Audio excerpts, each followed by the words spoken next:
எவர் ஒருவர் தன்னுடைய தோட்டத்திலோ அல்லது வீட்டில் அலங்கார ஆடம்பர மரமாக மூங்கிலை வளர்க்கப்படுகின்றாரோ அவருக்கு இறைவனுடைய அனுகிரகம் பூர்ணமாக உண்டு அப்படிங்கிறது ஒரு கருத்து உண்டு. குறிப்பாக இந்த குரு பகவானுடைய அனுகிரகம் ரொம்ப அதிகமாக இருக்கும். ஒரு சாரருக்கு ராகுவோட குரு இருக்கும். இந்த ராகுவோட குரு இருக்கும் பொழுது தோஷங்கள் அதிகமாக காணப்படுகிறது. இந்த ராகுவோட குரு இருக்கவங்கள் அல்லது கேதுவோட குரு இருக்கவங்க இவங்களுக்கெல்லாம் சில தோஷங்கள் அதிகமாக இருக்கும். அந்த காலகட்டத்தில் இவர்கள் எங்கேயாவது ஒரு கோவில்லையோ அல்லது வீட்டில் ஒரு பக்கம் ஓரமாக என்னன்னு கேட்டால், நம்ம வீட்டில் அதிகமாக வளர்க்க முடியாது. ஏன்னா கொஞ்சம் உயரத்தை நம்ம கட் பண்ணி தான் வச்சாகணும்.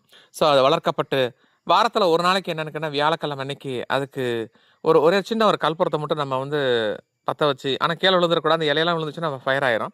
அது உஷாராக பண்ணோம். அதை மட்டும் செஞ்சு பாருங்க. கண்டிப்பாக உங்களுக்கு குருவோட பூர்ண அனுகிரகம் கண்டிப்பாக கிட்டும்.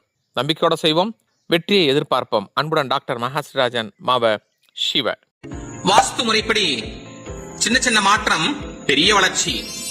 நியூமராலஜியில் ஒரு சில எழுத்துக்களை மாற்றம் செய்யும் பொழுது மகிழ்ச்சி.